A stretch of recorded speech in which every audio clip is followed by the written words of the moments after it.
பக்தி உலக அன்பர்களுக்கு ஈஸ்வரின் அன்பான வணக்கங்கள். அனைவருக்கும் தமிழர் திருநாள் நல்வாழ்த்துக்கள். இன்னைக்கு என் பக்கத்தில் இருக்கிறது ஜோதிட சிகாமணி சூசா சுப்பிரமணியம். ஐயாவை பற்றி நிறைய பதிவுகளை நான் பேசலை அப்படின்னு நினைக்கிறேன். பேசக்கூடிய ஒரு நபர் அவர் வந்துட்டு, அவர் சொல்லக்கூடிய அந்த ஜாதகம் அப்படின்றது 100 விழுக்காடு பழிக்கக்கூடியது. கண்டிப்பாக உங்களுக்கு உங்கள் குடும்பத்தில் பிரச்சனை இருக்குதுன்னா நீங்கள் ஜோதிட சிகாமணி சூசா சுப்பிரமணியம் அவங்க பெயர், அவங்களுடைய தொடர்பு எண் நான் கொடுக்குறேன். அந்த எண்ணுக்கு நீங்கள் கால் பண்ணிவிட்டு நேரடியாக ஐயா நீங்கள் பாருங்கள். வணக்கம். முதல்ல உங்களுக்கு நான் சொல்லிடுறேன், தமிழர் திருநாள் நல்வாழ்த்துக்கள். நன்றி நன்றி, வாழ்த்துக்கள். ஓகே, இன்னைக்கு நாம எதை பற்றி பேச போகிறோம்னு சொல்லிட்டு நம்ம ஃபஸ்ட்டு இன்னைக்கு ஆருத்ரா தரிசனம். ஓகே, இந்த ஆருத்ரா தரிசனம்னா எல்லா கோயிலும் வந்தால் எல்லா சுவாமிகளுக்கும் டெய்லி அபிஷேகம் பண்ணுவாங்க. ஆனால் நடராஜருக்கு மட்டும் வருஷத்தில் 6 நாள் தான் அபிஷேகம் பண்ணுவாங்க. அதில் முக்கியமான அபிஷேகம் இன்னைக்கு ஆருத்ரா தரிசனம். இந்த ஆருத்ரா தரிசனத்தன்னைக்கு என்ன விசேஷம்னா, என்ன நைவேத்தியம் பண்ணோம் அப்படின்னு கேட்டிங்கன்னா, பழங்கள் அதெல்லாம் முக்கியம் கிடையாது. களின்னு சொல்லுவாங்க. அந்த களி எப்படி பண்ணணுன்னாக்கா, இது வேற களி. இந்த களி எப்படி பண்ணணுன்னாக்கா, பச்சரிசியை வறுத்துட்டு நல்லா உடைச்சிட்டு அதுக்கப்புறம் வெள்ளைப்பாகு வச்சு வெள்ளைப்பாகுல இந்த மாவை கொட்டி களி கிண்டணும். களி கிண்டிட்டு 5 விதமான காய்கறிகள் போட்டு இந்த பண்ணணும், அந்த கூட்டு பண்ணணும். அது 5 கறி கூட்டும்பாங்க, 7 கறி கூட்டும்பாங்க. இந்த கூட்டை பண்ணி நடராஜருக்கு உஷா காலத்தில் நைவேத்தியம் பண்ணால் அவ்வளோ விசேஷம். ஏன் இப்படி பண்ணுறோம் அப்படின்னு கேட்டோன்னா, தை பிறக்குது. தை பிறந்தாக்க அறுப்பு இருப்பாங்க. தோட்டத்தில் காய்கறி எல்லாம் முளைக்கும். அந்த காய்கறி இதை வச்சு முதல்ல பகவானுக்கு படைக்கணும், அப்படிங்க நைவேத்தியம் பண்ணணும். அப்படிங்கிறதுனால முதல்ல இந்த ஐதீகம் வச்சுருக்காங்க. திருவாதிரை ஒருவா களிம்பாங்க. அந்த ஒரு வாயில் எவ்வளோதான் கொடுப்பாங்க கோவிலில். அது அவ்வளோ பிரசாதமாச்சு, அது திவ்யமாக இருக்கும். அந்த பிரசாதத்தை சாப்பிட்டோம்னாக்க நோய் நொடி எதுவும் வராது, வயிறு சம்பந்தப்பட்ட வியாதிகள் வராது அப்படிங்கிற ஐதீகம். இது எங்கெங்கெல்லாம் நடராஜர் இருக்காரோ அந்த எல்லா கோவில்களையும் நைட்டு ஃபுல்லாக அபிஷேகத்தை பண்ணி உஷா காலத்தில் காத்தால பிரம்ம முகூர்த்தத்துக்குள்ளே தீபாரதனை காட்டி முடிச்சிடுவாங்க. அதான். இதை தொடர்ந்து அடுத்தது சங்கராந்தி, மகர சங்கராந்தி. மகர சங்கராந்தி இன்னைக்கு போகி பண்டிகை. போகி பண்டிகை என்ன பண்ணுவோம், வீடெல்லாம் சுத்தம் பண்ணி பழையதெல்லாம் போட்டு கொளுத்திட்டு புது பொருளெல்லாம் வாங்கி வச்சு எல்லாம் பண்ணி நாளைக்கு பொங்கல் கொண்டாடுவோம். பொங்கல் மட்டும் இல்லை, நாளைக்கு மகர சங்கராந்தி. மகர சங்கராந்தி மகர ஜோதி. ஐயப்பன் கோயிலில் பார்த்தீங்கன்னா நாளைக்கு மகர ஜோதி 6 மணிக்கு காட்டுவாங்க. காத்தால பொங்கல் 7:30லேருந்து 8:30 மணிக்குள்ளே வைக்கணும். அப்படி இல்லைன்னா 10:30லேருந்து 11:30 மணிக்குள்ளே வைக்கணும். மாதம் 1 மணிக்கு தான் பிறக்கிறது, அது வேறு இது வேறு. இதுக்கு 1 மணிக்கு மேலே எந்த சுவாமியுமே கும்பிடக்கூடாது. 1லேருந்து 4 வரையும் நான் நிறைய சொற்பொழிவு சொல்லியிருக்கேன். இப்போ நியூ இயர் போது கூட சொன்னேன். 1லேருந்து 4 பகவான் தூங்குற நேரம். அதான் உச்சி காலம்னு சொல்லுவாங்க. உச்சி காலம் சில கோயில் 12:30 மணிக்கு க்ளோஸ் பண்ணுவாங்க, சில கோயில் 1 மணிக்கு அடைப்பாங்க. 1 மணிக்கு அப்புறம் சாமியை கும்பிடக்கூடாது. 1லேருந்து 4 சுவாமி தூங்குற நேரம். அது சாயரட்சம்பாங்க. அப்புறம் 5 மணிக்கு கோயிலை திறந்து விளக்கு போட்டுட்டு சாயரட்ச அபிஷேகம் பண்ணலாம், தப்பு கிடையாது. நைட்டு அர்த்தஜாம அபிஷேகம் இருக்குது, அதுவும் பண்ணலாம், தப்பு கிடையாது. 1 to 4 பண்ணக்கூடாது. அதனால் மகர சங்கராந்தி 10:30 மணிக்குள்ளே பொங்கல் வச்சு நைவேத்தியம் பண்ணி எல்லாம் முடிச்சுடணும். அதான் மகர சங்கராந்தி. இந்த சங்கராந்தியே இவ்வளோ விசேஷமாக கொண்டாடுறோம் அப்படின்னு கேட்டேன்னா, புது வருஷம் தை பிறந்தால் வழி பிறக்கும்பாங்க. ஆடி மாதத்துலேருந்து பார்த்தீங்கன்னா வருமானத்துக்கே வழி கிடையாது. விதை விதைக்கணும், நடுவு நடணும், திருப்பி அறுப்பு இருக்கணும், திருப்பி அதுக்கு செலவு, விதை போடணும், இதை பற்றி நிறையா செலவுகள் இருக்கும். ஆடி அழைக்கும் தை துடைக்கும்பாங்க. தை என்ன பண்ணோம், வயலில் ஃபுல்லாக எல்லாத்தையும் அறுத்துன்னு அதை நெல் போட்டு அதை வச்சு வியாபாரம் பண்ணுவோம். அப்படி வியாபாரம் பண்ணும்போது வீட்டுக்கு பிறந்த பொண்களை நம்ம நினச்சிட்டு, மகாலட்சுமியை நினச்சிட்டு அவங்க வீட்டுக்கு கரும்பு வெல்லம் எல்லாம் கொண்டு போய் கொடுத்துட்டு அவங்க என்ன பண்ணுவாங்க, அந்த பொங்கல் வைக்கும்போது எங்கள் குடும்பம் நன்னா இருக்கணும், தாய் வீட்டு குடும்பம் நன்னா இருக்கணும்னு சொல்லி வேண்டிட்டு அந்த பொங்கல் வைப்பாங்க. அதுக்கு தான் அந்த வீட்டுக்கு பிறந்த பொங்கலுக்கு வைக்கிறது. மறுநாள் கருநாள் மாட்டு பொங்கல்னு சொல்லுவாங்க. மாடுகள் தான் நம்மளுக்கு வாழ்வாதாரமே மாடு தான். மாடு இல்லைன்னு சொன்னால் பால் கிடையாது, தயிர் கிடையாது, வெண்ணெய் கிடையாது, நெய் கிடையாது, தோட்டத்தில் உள்ளதெல்லாம் திங்கிறதுக்கு ஆள் கிடையாது. விபூதி இட்டுக்கிற இந்த விபூதி எங்கேருந்து வருது, பசுமாட்டு சாணத்துலேருந்து தான் விபூதி வருது. இந்த விபூதி கிடையாது. மாடு இல்லாத பிரபஞ்சத்தில் எல்லாமே ஸ்தம்பிச்சு போயிடும். அதனால தான் அந்த மாடுகளுக்கு மாடு நம்மளுக்காக உழைக்கிறது, வயலில் போய் வேலை செய்யுது, பசுமாடு பால் கறந்து கொடுக்குறது, எருமை மாடும் பால் கறந்து கொடுக்குறது. இவாளுக்கெல்லாம் நன்றி விசுவாசமாக தான் நம்ம இன்றைக்கி மாட்டுக்கு கும்பெல்லாம் செய்வி, பெயிண்டெல்லாம் அடித்து இன்றைக்கி மாடுகளை குளிப்பாட்டி அதுகளுக்கு பிடிச்சமான தீவனங்கள்லாம் கொடுத்து, சாயந்தரம் மாட்டை பெரிய ஒரு மைதானத்தில் வச்சு அது மாட்டுக்கு மாலையெல்லாம் போட்டு செம்ம குளுத்தி நல்லா பொங்கலை விரட்டி கொண்டு வைப்பாங்க. அது கிராமத்தில் இன்னும் நடந்துட்டுருக்கு. இப்போ ஜல்லிக்கட்டுன்னா தெரியும், ஜல்லிக்கட்டு வேறு இது வேறு. ஜல்லிக்கட்டுக்கு பன்னியம் கிண்ணியம் அதெல்லாம் கட்டி போனால் அது அப்படி கிடையாது. சாதாரணமாக ஊரில் கிராமத்தில் ஓரமாக குளக்கரைக்கு பக்கத்தில் பெரிய திடல் இருக்கும். அந்த திடலில் எல்லா மாட்டையும் கொண்டு வந்து விட்டுட்டு அதுக்கு நெட்டி மாலையெல்லாம் போட்டு பெயிண்டிங்கெல்லாம் கொம்படிச்சு உள்ளுக்குள்ளே விட்டு மோளங்கள்லாம் கட்டி மாட்டை மிரட்டுவாங்க. மாடு சந்தோஷமாக மிரளும். மிரள திருப்பி வீட்டுக்கு வரும். வீட்டுக்கு வந்து அந்த மாட்டை கட்டிட்டு திருப்பி நைட்டு ஒரு ஆர்த்தி காட்டி அந்த மாட்டுக்கு ஓட் ஆஃப் தேங்க்ஸ் சொல்லி நன்றி விசுவாசம் பண்ணி விடுவாங்க. அது மாட்டுப் பொங்கல். இதெல்லாம் ரொம்ப விசேஷமாக கொண்டாடணும். இதெல்லாம் கொண்டாட தான் எப்பெல்லாம் கொண்டாடி இருந்தாங்களோ அப்போல்லாம் இந்த பிரபஞ்சம் சுபிட்சமாக இருந்தது. அப்போல்லாம் 4 நாள் கொண்டாடுவாங்க அந்த பண்டிகை. வீடெல்லாம் சுத்தம் பண்ணி வீட்டுக்கு ஒயிட் வாஷ் பண்ணி சுண்ணாம்பு அடித்து வாசலில் சுண்ணாம்பு அடித்து மாட்டு கொட்டாயெல்லாம் சுத்தம் பண்ணி மாட்டுக்கு மாலை போட்டு அது போல் வீட்டு பத்தாயத்தெல்லாம் தொடச்சி பத்தாயத்தில் புது நெல் கொட்டி முதல் நெல் அறுத்துட்டு வந்து சுவாமிகிட்ட வச்சு நைவேத்தியம் பண்ணி அதுக்கப்புறம் தான் எல்லாம் பண்ணுவாங்க. எல்லாம் அப்போது முறையாக சுபிட்சமாக பண்ணிட்டு இருந்தாங்க. நாடும் சுபிட்சமாக இருந்தது. வியாதியெல்லாம் ஒன்றும் அவ்வளோவா படுத்தாமல் இருந்தது. இப்போ எல்லாமே நாகரிகங்கிற முறையில் எல்லாத்தையும் அப்படியே தள்ளி போட்டாங்க. அதனால தான் 13 வயசு பெண்ணுக்கு ஹார்ட் அட்டாக் வருது, 15 வயசு பையனுக்கு கேன்சர் வருது. இதெல்லாம் வியாதிகள் வரத்துக்கு நம்மளே தான் காரணம். நன்மையும் தீமையும் பிற தர வாரா அப்படின்னாங்க. நீங்கள் எந்த அளவுக்கு சுவாமி பூதம் கொண்டாடுற நிறுத்துறீங்களோ, பெரியவாளுக்கு மரியாதை கொடுக்கறத நிறுத்துறீங்களோ, பிசிக்கல் காரியத்தை எந்த அளவுக்கு கம்மி பண்ணுறீங்களோ, இதெல்லாம் பண்ண நமக்கு வியாதிகள் வரும், நிம்மதி குறையும். சில பேர் ஆஃபீஸில் இருப்பாங்க, அங்கே இருக்கிற பவரை காட்டி அடுத்தவங்களை பற்றி தப்பாக சொல்கிறது, தவறாக சொல்கிறது, அடுத்தவங்களை மேக்சிமம் என்ன துன்புறுத்த முடியுமோ துன்புறுத்துவாங்க. இந்த அதிகார துஷ்பிரயோகம் பண்ணுறதுனால தான் நம்ம சுபிட்சமான ஒரு நிலைமைக்கு வர முடியாமல் இருக்கிறது. அதனால் தம்மையும் மிகழாரை கண்டு தாம் அகமகிழ அப்படி சொல்லியிருக்காங்க. நீங்கள் சைக்கிளில் போகும்போது என்ன பண்ணுவீங்க? நடந்து போகும்போதே சைக்கிளில் விழுந்தா சைக்கிளில் போகலான்னு தோன்றது. சைக்கிள் வாங்கின அப்புறம் என்ன தோன்றது? சைக்கிளில் முடிச்சு போகிறதுக்கு ஒரு 2 வீலரில் போனால் பரவாயில்லன்னு தோன்றது. 2 வீலர் வெயிலே மழையிலையும் போகும்போது காரில் போனால் தேவைன்னு தோணுது. அப்புறம் காரை ஓட்டின்னு போகும்போது என்ன பண்ணணும்? ஒரு டிரைவர் போடணும்னு தோன்றது. அப்புறம் எத்தனை தான் நம்ம பேசிக் வண்டியிலே போகிறது, ஒரு ஹைஜீனிக் காரில் போகணுன்னு தோணுது. மனுஷனுக்கு வந்து ஆசைகள் ஜாஸ்தியாக தான் பிரச்சனைகள் உருவாகுது. அந்த ஆசைகளை ஃபுல்ஃபில் பண்ணும்போது நீங்கள் தவறான முறையில் போக வேண்டிய ஒரு சூழ்நிலைக்கு தள்ளப்படுறீங்க. அந்த தள்ளப்பட்டு இன்மையில் அறம் செய்யாதா திரவியம் சிதறி வேண்டி மது மாது மங்கை சூதி இப்படி தான் சொல்லியிருக்காங்க. இந்த ஜென்மத்தில் நீங்கள் தவறான முறையில் காசை சம்பாதிச்சு வச்சிங்கன்னா அந்த காசை நீங்களும் அனுபவிக்க முடியாது, உங்கள் சந்ததியாரும் அனுபவிக்க முடியாது. எதுக்கு இதெல்லாம் சொல்ல வரேன்னா, நம்ம வந்து இந்த பொங்கல் கொண்டாடுறது, கார்த்திகை தீபம் கொண்டாடுறது, இதெல்லாம் சுவாமிகளுக்கு நம்ம செய்யக்கூடிய ஒரு நன்றி கடன். இப்படி பண்ணும்போது ஊரில் எதுக்கு கார்த்திகை தீபம் கொண்டாடுறாங்கன்னா, இழுப்பெண்ணெய் தோட்டத்தில் இழுப்பெண்ணெய் இருக்கும், எள்ளு விளையும். இதெல்லாம் என்ன பண்ணுவாங்க? கொண்டு வந்து செக்கில் போட்டு ஆட்டி அந்த இழுப்பெண்ணெய், நல்லெண்ணெய், கடலை கொட்டையிலேருந்து வரதான் கடலெண்ணெய், இதெல்லாம் வச்சு சுவாமிக்கு ஏற்றுவாங்க. அப்படி ஏற்றும்போது கார்த்திகை மாதம் கடவுளுக்கு ஒரு நன்றி சொல்கிறாங்க. நீங்கள் கொடுத்த தாம்பா அந்த தோட்டத்தில் வந்து தான் இந்த இழுப்பு எண்ணெய், அதில் வந்து தான் எள்ளு, அதில் வந்து தான் கடலை கொட்டெண்ணெய், அதெல்லாம் செக்கில் ஆடி தான் உனக்கு தீபம் போடுறேன். எப்படி இந்த கோவில் தீபம் பிரகாசமாக இருக்கும், அதே போல் என் லைஃபையும் பிரகாசமாக வைக்கணும். லைஃப்பில் பிரகாசமாக வைக்கணும். காசு பணம் இருந்தால் மட்டும் போகாது. மணி இஸ் மெட்டீரியல், சம்டைம்ஸ் அதே இம்மெட்டீரியல் ஆகிடும். மணி வந்து காசு வந்து மனுஷனுக்கு முக்கியம்தான். அதே காசு அளவுக்கு மீறி சேரும்போது அவனுக்கே இது ஆபத்தாக முடிஞ்சிடுறது. அதனால் வந்து இதெல்லாம் நன்றி சொல்கிறதான். அப்போல்லாம் பார்த்தீங்கன்னா இவ்வளோ கொலையெல்லாம் கிடையாது, இவ்வளவு வந்து கற்பழிப்புகள்லாம் இவ்வளோ கிடையாது, இவ்வளோ ஆனால் அராஜகமான வியாதிகள்லாம் இவ்வளோ கிடையாது. அப்புறம் சுகர் வந்தாலே என்ன சொல்லுவாங்க கிராமத்தில், அது பணக்காரன் வியாதி அம்மாங்க, பணக்கார ஆளுக்கு தான் சுகர் வருவாங்க. இன்றைக்கி 8ஆம் கிளாஸ் 9ஆம் கிளாஸ் படிக்கிற குழந்தைகளுக்கு சுகர் வருது, பிபி வருது. காரணம் என்னன்னா, 3ஆம் கிளாஸ் படிக்கிற பையனும் 30 கிலோ வெயிட்டு தூக்கி ஸ்கூலுக்கு போகிறான். இதை வந்து அந்த நம்மலாம் அந்த காலத்தில் படிக்காமலாம் இன்றைக்கி ஐஏஎஸ் ஆஃபீஸராக இருக்காங்க, ஐபிஎஸ் இருக்காங்க, பெரிய பெரிய டாக்டராக இருக்காங்க. ராமானுஜெல்லாம் இவ்வளோ புசத்தியாக தூக்கிட்டு போனார். இதை வந்து என்ன பண்ணணும்? அரசாங்கமும் தலையிட்டு, கல்வித்துறையில் உள்ளவங்களும் தலையிட்டு இவ்வளோ புக்கெல்லாம் தேவை கிடையாதுன்னு சொல்லி அதை கொண்டு வரணும். இதெல்லாம் கொண்டு வரும்போது தான் நாடு சுபிட்சமாக இருக்கும். ஏன் இதெல்லாம் சொல்கிறேன்னா, இன்றைக்கி இதெல்லாம் கடைப்பிடிக்காதனால தான் குழந்தைகளுக்கு நிறையா பிபி வருது, ப்ரெஷர் வருது, சரியான முறையில் குழந்தைகள் சாப்பிட்றது கிடையாது. சாப்பிடாதனால தான் குழந்தைகளுக்கு வந்து ஃபேட்டு வருது, அந்த தைராய்டு வருது. இதெல்லாம் கம்மி பண்ணணுன்னாக்க இந்த நல்ல நாள் அதுமா சொல்கிறேன், எல்லாருமே வீட்டில் சாமி கும்பிடுங்க. ஏழை பணக்காரன் உங்களை வந்து ஒரு 100 ரூபாய்க்கு மாலை வாங்கி வீட்டில் சாமிக்கு போட சொல்ல, 10 ரூபாய்க்கு உதிரிப்பூ வாங்கி அதை 2 நாளைக்கு வச்சுங்க, தப்பு கிடையாது. மலையத்தனை சாமிக்கு ஒரு கிளியத்தனை பூ வச்சா போதும். அவ்வளோ பெருசு பெருமாள் இருக்காரு, அவ்வளோ பெரிய லட்டை வைக்கிறாங்க. சின்னோன்னு டப்பாவில் தான் கொண்டு போய் நைவேத்தியம் பண்ணிட்டு கொண்டு வந்து வைக்கிறாங்க. அதனால் வந்து இதெல்லாம் எதுக்கு சொல்ல வரேன்னா, நீங்கள் எந்த அளவுக்கு பகவானை கும்பிடுறீங்களோ, எந்த அளவுக்கு பகவான் நினைக்கிறீங்களோ, 1000 வீட்டில் வந்து ஸ்லோகங்கள் சொல்லி பாருங்கள். உங்கள் வீடு எப்படி அமோகமாக இருக்குன்னு பாருங்கள். 1 மாதம் நீங்கள் இதுக்குன்னே டிவியில் வந்து காத்தாலேயும் சாரட்சையும் நீங்கள் ஸ்லோகங்களை போட்டு பாருங்கள். உங்களை அறியாமே ஒரு வைப்ரேஷன் வீட்டில் வரும்.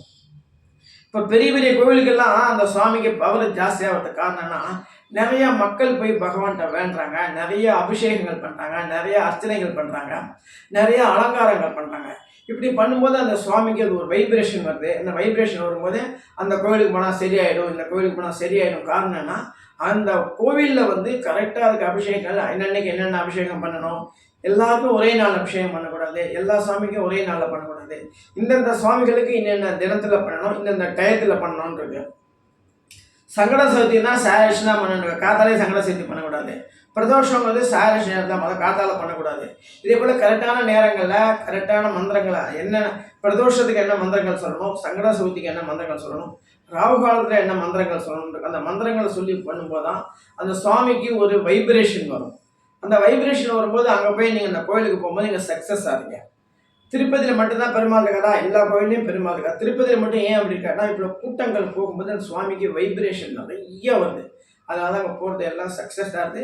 அதே போல் நீங்களும் வீட்டில் கோவிலுக்கு தான் போகணும்னு அவசியம் கிடையாது. வீட்டில் உள்ள டெய்லி வீட்டை பெருக்கி மெழுகி தொடச்சி, இன்றைக்கி வேலைக்காரி வந்து செவ்வாய் வெள்ளி 2 நாள் தான் வந்து வீடு தீர்த்துவா வேலைக்காரி. நிறைய வீட்டில் சொல்கிறாங்க வீடு தீர்த்துங்கம்மானா, இல்லை சமயம் செவ்வாய் வெள்ளி வந்துடுவா வேலைக்காரி, வந்து வீடு தீர்த்திடுவாங்க. ஏன் செவ்வாய் நம்ம சாப்பிட்டா செவ்வாய் பல் தேய்ச்சா போருமா, டெய்லி குளிக்கிற மாதிரியும்.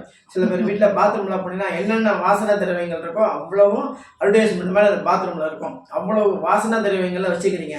அந்த வீட்டை 2 வேளை நீங்களே துடைச்சி சுத்தம் பண்ணாங்க. அந்த காலத்தில் சாணி போட்டு வீட்டை முழுகுவாங்க. அதனால தான் 97 98 வயசு இருக்கிற வரையும் எந்த வியாதியுமே கிடையாது. இன்னும் நீங்கள் திருநெல்வேலி, தஞ்சாவூர், கும்பகோணம், சீர்காழி, அந்த தருமபுரி, கோயம்புத்தூர்லாம் வாங்க, 97 98 வயசுக்காரங்கள்லாம் பார்த்தீங்கன்னா வயல்வெளிக்கு காத்தால எழுந்துட்டு 5 மணிக்கு வயலுக்கு போய்ட்டு பல்ல வலிக்கு எல்லாம் செஞ்சுட்டு 11 மணிக்கு இட்லி சாப்பிட்டு தூங்குவாங்க. சாயந்தரம் கிளம்பி போவாங்க. அவங்களுக்கு கண்ணு அழகாக தெரியுது, கண்ணாடி போட்டுக்கிறதே கிடையாது. நல்லா சாப்பிட்றாங்க. இந்த சாப்பாடு வேண்டாம், அந்த சாப்பாடு வேண்டாம்னு சொல்கிறது கிடையாது. எல்லாமே சாப்பிட்றாங்க. காரணம்னா அவங்க கரெக்டான முறை வீட்டில் சாணி போட்டு முழுகுது, வாசலில் சாணி தெரிச்சு கோலம் போடுறது, சாயந்தரம் கொல்லை கதவை சாத்திட்டு வாசகதவை திறந்து வச்சு வாசலில் விளக்கேற்றுறது, பூஜை பண்ணுறது, பசுமாட்டை செவ்வாய் குளிப்பாட்டுறது, கோவிலுக்கு ரஷ்யம் போகிறது. இங்கே என்ன பண்ணுறாங்க, திடீர்னு ஒரு நாளைக்கு 5 லிட்டர் எண்ணெய் வாங்கி கொடுப்பாங்க. அப்புறம் 1 மாதம் கோவிலுக்கே போக மாட்டாங்க.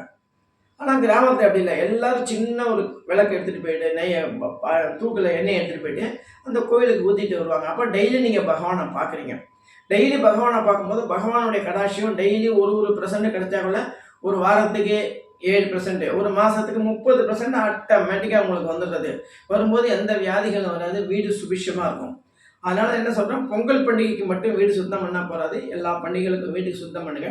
மெயினாக பொங்கல் பண்டிகைக்கு வீட்டுக்கு பிறந்த பெண்களுக்கு உங்களுக்கு என்ன வசதி, அவங்களுக்கு என்ன வசதி, அது சப்ஜெக்ட் கிடையாது. உங்களால் என்ன முடியுமோ பொங்கல் பானைக்கு கொண்டு போய் கொடுங்க. முடியாதவங்க ஜிபே பண்ணுங்கள்.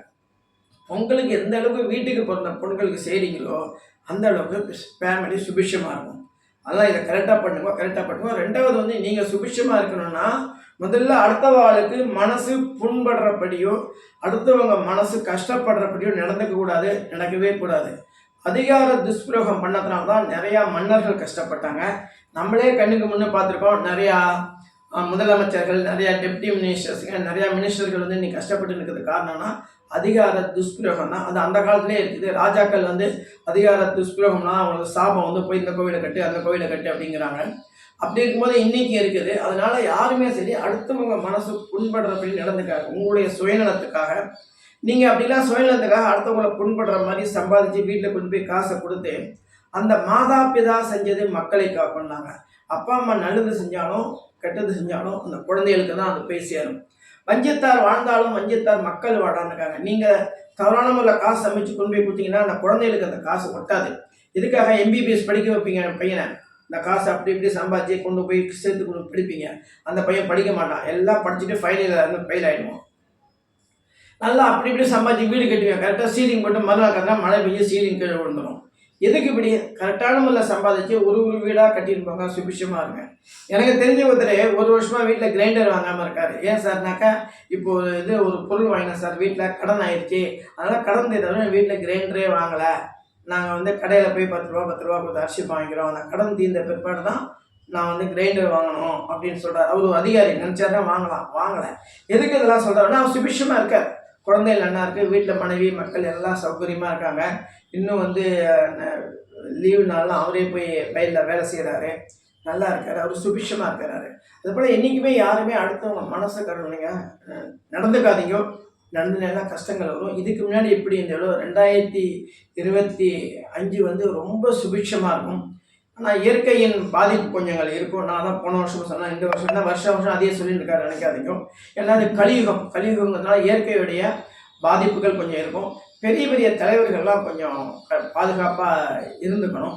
அது தவிர மீதெல்லாம் சுபிட்சமாக இருக்கும். வியாபாரம் வந்து அருமையாக இருக்கும். விவசாயம் ரொம்ப சூப்பராக இருக்கும். விவசாயம் சூப்பராக இருந்தாலும் நாடு சுபிட்சமாகிடுன்னு அர்த்தம். விவசாயம் நல்லா இருக்கும். எல்லாருமே விவசாயத்துக்கு வந்து நன்றி சொல்லி இந்த பொங்கல் பண்டிகை கொண்டாடி சௌகரியமாக இருக்கும். அப்புறம் இந்தந்த ராசிக்காரங்க இந்தந்த கோவிலுக்கு போகணும் அப்படின்னு சொல்கிறேன். அந்த கோவிலுக்கு கட்டாயம் போயிட்டு வாங்க. போயிட்டு வந்து நீங்களே சொல்லுவீங்க, சாமி நீங்கள் சொன்னப்புறம் கோவிலுக்கு போயிட்டு வந்தேன், எனக்கு சுபிட்சமாக இருக்குன்னு சொல்லிட்டு.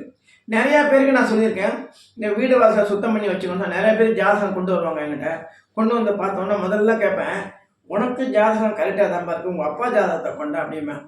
எதுக்கு சாமியும் பாரு, ஆமாம் இன்ஷியலில் மட்டும் அப்பா பேர் போட்டுக்கிறேன், அதுக்கு மட்டும் அப்பா தேவைப்படுது, சொத்து சம்பாதிச்சு கொடுக்குறாரு அப்பா, அதை சம்பாதிச்சு தான் இவ்வளோ படித்து வீடு கட்டியிருக்கேன், ஆனால் அப்பா ஜாதகத்தை கொண்டாப்பா அப்படிமா. குணுந்த அப்புறம் தான் இவன் நல்லா இருப்பான். அவன் அப்பா அம்மா செஞ்சவருடைய கஷ்டங்கள் இவனை வந்து பாதிக்கும். சாமி உங்களுக்கே தெரியும், நான் எதுவும் லஞ்சம் வாங்குறது கிடையாது, எந்த விதமான பேடு ஹேபிட் கிடையாது, என் ஒய்ஃபை கூட அது வந்து நான் பேசுறது கிடையாது. ஆனால் எதுக்கு சாமி எனக்கு கடவுளோட பிரச்சனையை கொடுக்குறாரு? நீ இல்லைப்பா, உங்கள் அப்பா பண்ணதுப்பா, மாதா பிதா செஞ்சது மக்களை காக்கும், உங்கள் அப்பா தப்பு பண்ணுறக்காரு, அதனால தான் உனக்கு வருது அப்படின்னு இருக்கேன். சொன்ன நிறைய பேர் வீட்டில் முன்னோர்கள் படத்தை மாற்றதே கிடையாது. கேட்டால் எங்கள் அப்பா எனக்கு சொத்து வச்சுட்டு போல, எங்கள் அப்பா என் தம்பிக்கு நிறையா கொடுத்துறாரு, எனக்கு கம்மியாக கொடுத்தாருன்னு. உனக்கு கம்மியாக கொடுத்தாலும் திறமை இருக்குது, அதனால் கம்மியாக கொடுத்துருக்காரு. பையனுக்கு தம்பிக்கு திறமை இல்லை, அதனால் கூட கொடுத்துருக்காரு. அவர் பெற்றவர் இல்லையா, யாராருக்கு என்னென்ன கொடுக்கணும்னு தெரியும் அவங்களுக்கு. அதனால் சொத்து கொடுக்கலேன்னு அப்பா அம்மாவை நிராகரிக்காதீங்க யாரையும். சொத்து கொடுத்தாலும் கொடுக்காட்டாலும் அப்பா அம்மா கடவுளுக்கு சமானம். மாதா பிதா குரு தெய்வம். குருவையும் தெய்வத்தையும் கடைசியில் கொண்டு போயிட்டான். முதல்ல மாதா பிதாவை தான் வச்சுருக்கான். எல்லாரும் இன்னும் ஒரு நாள் கிழமைன்னா முதல்ல அப்பா அம்மாவுக்கு நமஸ்காரம் பண்ண கற்றுங்கோ. காத்தால ஏந்துட்டு ஒரு நாள் கிழமை வந்திருக்கு, உங்களோட அப்பா அம்மா அண்ணா மன்னி அத்தை யாரெல்லாம் உங்கள் வீட்டில் பெரியவங்க இருக்காங்களோ அவங்கள நமஸ்காரம் பண்ணுங்க. நாங்கள்லாம் அந்த காலத்தில் விளையாண்டுருப்போம். எங்கள் வீட்டுக்கு எங்கள் சித்தப்பாவோ பெரியப்பாவோ வந்துட்டாங்க, அப்படியே ஓடின்னு வந்து நேராக போயிட்டு கணத்தில் கை காலத்தில் நமஸ்காரம் பண்ணுவோம். அவங்க அவர் இன்னும் பக்கத்தில் வீதி மண்டல் இருக்கும், வீதிட்டு தீர்க்காயுஷாக இருப்பார். எனக்கு இன்றைக்கி 70 வயசு ஆகிட்டு இன்றைக்கும் எங்கள் அண்ணா மண்ணிகளை பார்த்தேன்னா அது ரோட்டில் பார்த்தாலும் சரி, ட்ரெயினில் பார்த்தாலும் சரி, ஏர்போர்ட்டில் பார்த்தாலும் சரி, பார்த்த உடனே அப்படியே நமஸ்காரம் பண்ணுறேன். ரோட்டில் பண்ணாதான்பாங்க. ராமர் இருக்கிற இடம் சீதைக்கு அயோத்தி, எங்கள் அண்ணாமணிகள் எங்கே இருக்கிறாலோ அந்த இடம் தான் எனக்கு கோவில் அப்படிம்பேன். அது பண்ணும்போது அதனால் உங்களுக்கு கௌரவம் போல, உங்களுக்கு வந்து ரொம்ப ஒரு பகவானுடைய ஆசீர்வாதமும் இவ்வாறுடைய ஆசீர்வாதம் கிடைக்கும்போது உங்களுக்கு என்ன பிரச்சனைகள் இருந்தாலும் உங்களுக்கு சரியாயிடும். அதனால் பெரியவாளுக்கு நம்ம எப்படி கையெடுத்து கும்பிடுறது, ஷேக்கன் கொடுக்கலாம் கிடையாது. சாஷ்டாகமாக நமஸ்காரம் பண்ணணும். நமஸ்காரம் பண்ணி ஏந்திருக்கும் போது உங்களுக்கும் ஒரு எக்ஸசைஸ் ஆகுது, அவளுடைய ஆசீர்வாதங்களும் கிடைக்கிறது. அவள் ஆத்மாத்மா பண்ணுறாளா பண்ணலை அது உங்களுக்கு சமாச்சாரம் கிடையாது. நீங்கள் ஆத்மாத்மா நமஸ்காரத்தை பண்ணுவோம், அந்த ஆசீர்வாதம் ஆத்மாத்மா உங்களுக்கு கிடைக்கும். அதனால் எல்லாருமே இந்த பொங்கல் பண்டிகை அன்னைக்கு பெரியவாளுக்கு நமஸ்காரம் பண்ணி, சரி உங்கள் அப்பா அம்மா ஊரில் இருக்கா, அண்ணாமணி ஊரில் இருக்கான்னு சொன்னால் பக்கத்தாத்த ஏத்தாத்தில் உங்களோட பெரியவா இருக்காங்க, அவளுக்கு போய் நமஸ்காரம் பண்ணி அவள் கையில் விபூதி வச்சுருவாங்க, சுபிஷமாகிடுவது. 2025 ரொம்ப ரொம்ப சூப்பராக இருக்குது. அதனால் இயற்கையின் இது மட்டும் ஜாஸ்தியாக இருக்கும். அதை தவிர அவருடைய விவசாயம் நல்லாயிருக்கும். ரொம்ப மெடிக்கல் செலவெல்லாம் வராது, சுபிஷமாக இருப்பேன். எல்லாருக்கும் நினச்சது நிறைவேறும். எல்லா ராசிக்கார இந்த வருஷம் என்னன்னாக்கா 2-3 குரு பெயர்ச்சி, சனி பெயர்ச்சி, ராகு பெயர்ச்சி, சுக்கிரன் பெயர்ச்சி எல்லாமே இந்த வருஷத்தில் வரதுனால ஒரு பாதிப்பு இருந்தாலும் என்னுடைய இதோடைய ஆசீர்வாதங்கள் கிடைக்கும் உங்களுக்கு. அதனால் ரொம்ப போட்டு பழப்பிக்க வேண்டாம், எல்லாருக்குமே நல்லா இருக்குது. மகர சங்கராந்தி எல்லாரும் சந்தோஷமாக கொண்டாடி எல்லாருடைய வீட்டிலும் சுபிட்சங்கள் உண்டாகி நிறையா சக்கரை பொங்கல் பண்ணி பாலை பொங்க வைங்க. நாளைக்கு பால் பொங்கினாதான் உங்கள் ஃப்ரெண்டு ஃபோன் பண்ணி பால் பொங்கிச்சின்னு சொல்லுவீங்க. நாளன்னைக்கு ஃபோன் பண்ணி பால் பொங்கிச்சா வயலில் போனேன், நானே 22 ரூபா கொடுத்து பால் வாங்கியிருக்கேன், அது பொங்கிட்டு கேட்குறேன்னு திட்டுவாங்க. அதனால் நாளைக்கு எல்லாருக்கும் ஃபோன் பண்ணி அப்படி உங்களால் ரெக்கார்ட் வயசாவது போட்டு விட்ருங்க. பால் பொங்கிச்சா, மகர சங்கராந்தி நல்லபடியாக ஆச்சா அப்படின்னு சொல்லி கேளுங்க. நாளைக்கு எல்லாரும் கேளுங்க. 2025 நல்லா இருக்குது. தை பிறந்தால் வழி பிறக்கும். எல்லாரும் சுபிஷமாக இருப்பேன். எல்லாருக்கும் நன்றி. நீங்கள் பார்த்துட்டு அப்படியே ஃபோன் எடுத்து உள்ளே வைக்காதீங்க, எல்லாருக்கும் ஃபார்வேர்டு பண்ணுங்க. அதை நீங்கள் எந்த அளவுக்கு ஃபார்வேர்டு பண்ணுறாலும் எனக்கு மட்டும் சுபிச்சம் கிடையாது, உங்களுக்கும் சுபிச்சம் உண்டாகும். ஏதாவது ஆன்மீக தொடர்பாக எந்த விதமான சந்தேகங்கள் இருந்தாலும் என்னுடைய நம்பருக்கு தொடர்பு கொள்ளுங்கள். நம்பர் சொல்லிட்டு என்னுடைய தொலைபேசி எண் சொல்கிறேன், ஐடியும் 9840274444. 7க்கு அப்புறம் 4 வரும். ஜோதிட சிகாமணி சூசா சுப்பிரமணியன். ஆன்மீக சம்பந்தப்பட்ட எந்த சந்தேகங்கள் இருந்தாலும் ஃபோன் பண்ணலாம். வணக்கம். சுபேஷ்.